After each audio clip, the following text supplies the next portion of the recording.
provided by Thomas Allgaier and Frennis, based on the most relevant posts on LinkedIn about go-to-market in CW 3031. Frennis is a B2B market research company working with enterprises to optimize their campaigns with account and executive insights far beyond AI. Welcome to the Deep Dive, where we cut through the noise to get you truly well-informed. Today, we're plunging into the dynamic world of go-to-market strategies, drawing insights directly from the most relevant LinkedIn posts over calendar weeks 30 and 31. Yeah, and our mission here is really to pull out the most important nuggets, maybe some surprising facts from these latest conversations. We're not just, listing things off. We're focusing on synthesizing the top go-to-market trends that really stood out on LinkedIn during that time and trying to figure out, well, what does this actually mean for your strategy? Exactly. And as we look through all this, a pretty clear theme popped out. And it's quite interesting. There's a definite shift happening. It seems like we're moving away from, let's say, scattered tactics towards more disciplined systems thinking. Leaders seem to be doubling down on AI for enablement and really starting to leverage partner ecosystems. Absolutely. And that strategic shift brings us right into our first major theme. Strategy and frameworks, building a solid GTM foundation. There's this renewed focus on core GTM strategy, building robust frameworks. It's not just tweaking things. It's a push for, disciplined ICP clarity, standard KPIs, unified playbooks. The goal for so many companies, predictable growth. Predictable growth. Yeah, that's the holy grail, isn't it? It starts with a plan. But like Marina Abadian highlighted, those GTM plans, well, they often meet a very different reality after a launch, even if they seem solid at first. Her point was you need to integrate those real-world learnings quickly. Without having to rewrite the whole strategy from scratch. So how can teams actually build that kind of agility in from the start? That's a really good question. It connects to what Heidi Hattendorf, along with Sangram Vajre and Brian Brown from GTM Partners were talking about. They stress that GTM success isn't just about more activity, it's focus over quantity, systems over heroics, and being strategic over sporadic. Basically moving from those one-off big efforts to a repeatable system. So agility isn't chaos, it's a strong core with flexible execution. Okay, that focus on systems. It brings up a challenge. Akim Clore found that most GTM teams know this, but they really struggle to consistently implement the strategies. He mentioned something like 60% are stuck in this no man's land, not really strategic, not consistently executing. What does that actually look like day to day, and how do you get out? Well, it looks like wasted money and stalled growth, basically. Bjorn W. Schaefer shared a really stark example of a sauce founder who learned that the hard way, burned through time and cash just trying to copy-paste an inbound approach onto outbound. Bjorn stressed outbound is a completely different game. It needs, razor-sharp value props, structured systems. You can't just replicate tactics across channels. That's a crucial point. It really shows why those foundations are so vital. TK Cater, for instance, talks about 3 pillars for GTM success. First, crystal clear ICP. Second, a solid manifesto that's your positioning, your narrative. And third, what he calls your Broadway show, which is all about consistency. He argues that's what builds pipeline. Right. And digging into the ICP clarity, Sangram Vajra asks this core question: where can we grow the most? His point is, defining your market too broadly just creates misalignment. Sales, marketing, product, horse, they all go off in different directions. You need to focus on your total relevant market, not just the whole addressable universe. Trying to win everywhere often means you win nowhere. That makes total sense. And Brianna Hale adds a really important distinction, especially for early-stage startups. Go to market, get to revenue. Yes. For her, the real win for startups is learning from actual customer interactions, even if it's small revenue initially, rather than chasing some perfect untested plan. Get your hands dirty, basically. Yeah, and that learning from customers connects straight to customer centricity. Shay Maudsley observed that tech companies often prioritize speed, getting it out the door, over really understanding users. That can lead to products that feel detached or frustrating support. Maudsley offers this leadership playbook: build what matters, calibrate urgency, and embed empathy. That last one's key. Embedding empathy. Yeah. That's powerful. Alexander Essner's work with Inkeeper seems like a good example. They strengthen their GTM foundations, defining best fit customers, redoing messaging, finding the right channels. The result: more clarity, focus, better sales execution. Essner basically says, without solid GTM foundations, tactics just fall flat. And Mark Strauss adds another layer here, highlighting something we often forget: uncontrollable factors. He suggests these external things can account for 65–80% of GTM outcomes. It's sobering, right? Wow, 65–80%. That really reframes things. If that much is external, does that mean strategy needs to be less about rigid control and more about building resilience, like systems that can adapt fast? Exactly. It shifts the focus from rigid plans to adaptive thinking. Ian Feder touches on this too, saying many founders face a revenue system problem, not just a marketing one. Growth stalls because of architectural issues in the GTM engine, not just lack of effort. It's about fixing the machine itself. Rebecca Colwell echoes that, saying, success comes from alignment across everything: positioning, messaging, execution, not just chasing quick hacks. It needs coherence. Which leads to this really provocative question from Piyush Dibamare. What if your GTM isn't broken? What if it was never valid in the first place? He urges teams to stop trying to scale chaos and start validating the truth behind their assumptions. That's a call for some radical honesty. Validating truth. I like that. And circling back to alignment, Sam Jacobs shared 3 core principles: standardized KPIs, a uniform methodology, and crucially, a common language. That's the bedrock for getting everyone on the same page. And here's an interesting twist. Abby White found constraint can actually fuel growth. She looked at businesses like 4 Pillars Gin and CHG Meridian.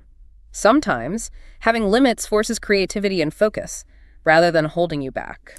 That is fascinating. And sometimes simplicity is best. Eoin McGinnis offers this stripped-down GTM strategy: attract, engage, delight. He says it's worked for him consistently since his early HubSpot days. Cuts through the noise. Yeah, but unfortunately, lots of businesses miss that simplicity. Scott E. Webb observed many mid-sized B2B services firms lack a unified strategy. The result? He calls it revenue roller coasters, wild swings. His fix is an integrated GTM blueprint to smooth things out. And taking that alignment right to the top, John W. Ryan argues the CEO must own GTM strategy and metrics. He breaks performance into 4 layers, saying that top-level accountability drives real agency and effective orchestration. Wouter Dieleman then zooms in on ABM, account-based marketing. He suggests it's a great fit, especially if you have high ACV, say, over 50K, ideally 100K plus, and long sales cycles, like 3 months or more. Not for everyone, but powerful when it fits. Okay, this next one really caught my eye. It's pretty surprising. Rebel Brown talks about go-to-market neuroscience. Yeah. Her point is GTM often fails because it fights basic human survival instincts. Buyers see new stuff as a threat because, new equals unknown to our lizard brain. Right. And her most striking point is that the best product doesn't always win. The one that aligns best with the buyer's mindset does. She suggests GTM needs to lead with safety, gently create new mental categories, address those unconscious fears, use micro-commitments. It's about psychological fit, not just features. Wow. Understanding the buyer's subconscious. That's a big shift. Okay. Moving on. Our second theme, AI and enablement tools, the new GTM superpowers. This is all about the impact of AI and advanced tools, which seem to be reshaping everything. Oh, absolutely. Charlie Latch put it really well. Teams need reflexes, not just tools. He argues your GTM stack is just posture if it can't trigger a useful rep action in under 5 minutes. It's not just having the tool, it's the speed and integration to actually use it effectively. That's a great point. Reflexes, not just posture. Harshbeer S. shared a concrete example, optimizing a GTM setup to book over 30 demos a month using smart enablement. Shows it can be done. And this leads to a huge shift discussed by Ifeoluwa Gabengalad and Daniel Sachs from Landbase, the rise of GTM superintelligence. This isn't just generic AI, it's domain-specific models like their GTM1 Omni, trained on tons of B2B GTM data, showing like 4-7 times better performance than old-school outbound. It's purpose-built. 4-7x better performance, that's massive. What's behind that? How is purpose-built different from just using general AI tools? Well, it means the AI deeply understands B2B buying cycles, personas, messaging that actually works, rather than just generic pattern matching. Catherine Q builds on this, seeing future GTM as a learning system adapting in real time. She emphasizes AI isn't replacing teams, but it's powering the next generation, finding patterns, prioritizing accounts, orchestrating workflows. It's augmentation. A learning system. Yeah. Sounds dynamic. Swetha S. stress checking if your organization is ready for what she calls agentic AI. She mentioned a HubSpot report showing AI-powered GTM stacks lead to much lower CAC, better cross-sell. She even offered a 9-point checklist for execs. What's a key readiness sign on that list? Data readiness is huge. Clean, integrated data is crucial for agentic AI. But there's a vital counterpoint from Emily M. She makes it clear. Human judgment is still indispensable. AI crushes the math, the pattern finding, but humans, we're needed for the moments that really count, reading micro-expressions, navigating office politics within an account. Your EQ, she says, still beats algorithms there. That's such an important reminder. EQ isn't automatable. Speaking of shifts, Todd Handy pointed out changes in media mix digital video ad spend is surging. He mentioned CTV-connected TV ads, plus programmatic buying and Gen AI reshaping GTM playbooks. Yeah, and it's not just theory. Tim Rath cited an Icon IQ Capital report. AI-native companies invest 80% more in AI for GTM. And get this, 56% higher free trial conversion rates. It suggests AI really can drive unprecedented growth. Those are serious numbers. Mohan Muthu gave some concrete examples using platforms like Clay, automating RevOps stuff like account scoring, lead routing, even competitive intel and pipeline health monitoring. It's about building intelligent workflows. And to help companies figure this out, Shubham Sandilia broke down typical GTM tech stacks into 3 levels: starter, growth, advanced. He gave tool examples for each stage, aiming for predictable, scalable outbound without the usual chaos. Seems like things are changing fast. Tom Reagan made a bold claim. The traditional GTM playbook is dead. He thinks AI transforms GTM teams into strategic orchestrators, freeing them from manual grunt work. What's that orchestrator role actually look like? It's more about designing the systems the AI runs in, guiding the strategy, less about doing the repetitive tasks yourself, leading the AI, not just using it. And things are moving fast. Anna Gordon even announced a workshop on actually building GTM agents with AI for founders. Wow, building agents. And Bill Stathopoulos shared another surprising twist, using outbound to actually drive inbound, leveraging real-time signals, AI, smart systems. How does that even work?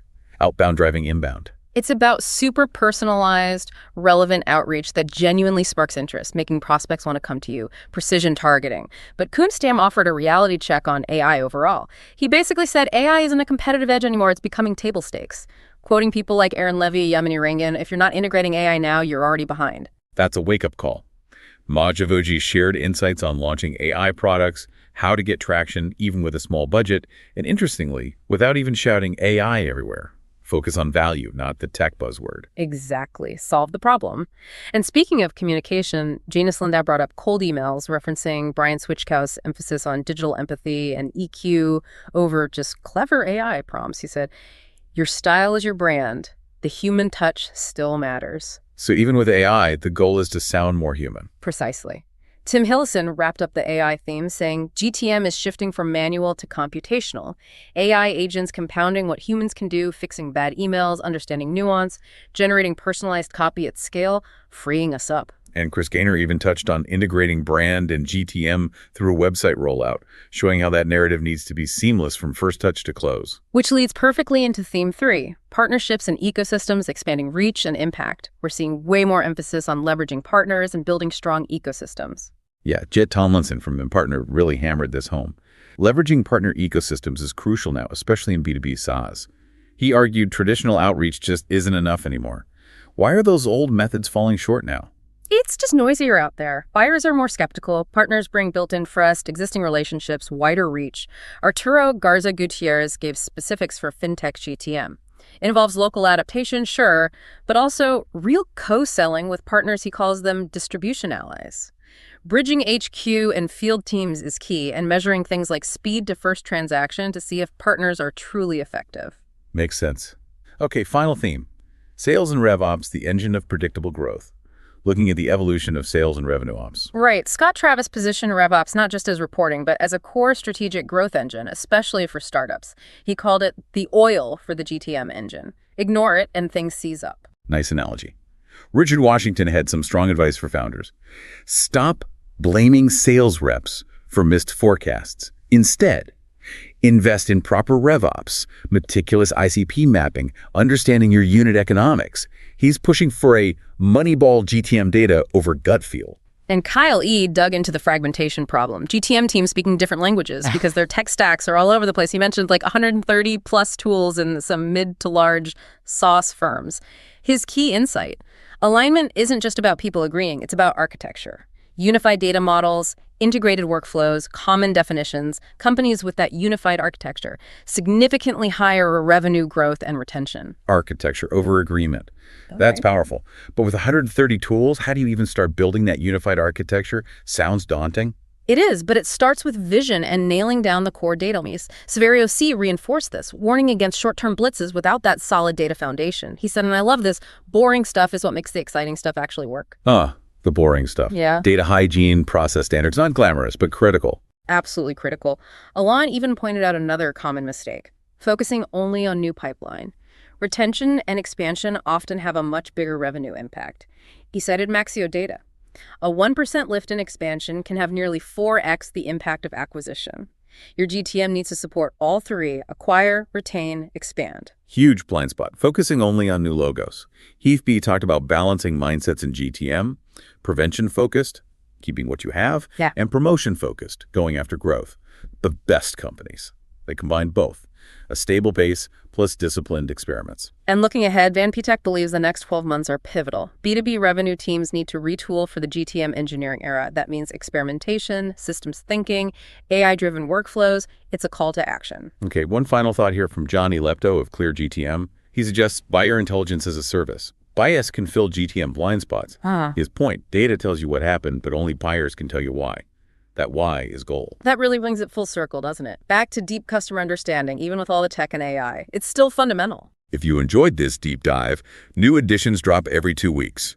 Also check out our other deep dives on account-based marketing, field marketing, channel marketing, MarTech, social selling, and AI in B2B marketing. Thanks for joining us on this deep dive into the latest go-to-market insights from LinkedIn. We really hope these ideas help you shape your own GTM strategies. We encourage you to subscribe to the deep dive for more insights and to keep exploring these critical topics for your own strategic B2B marketing efforts. Until next time.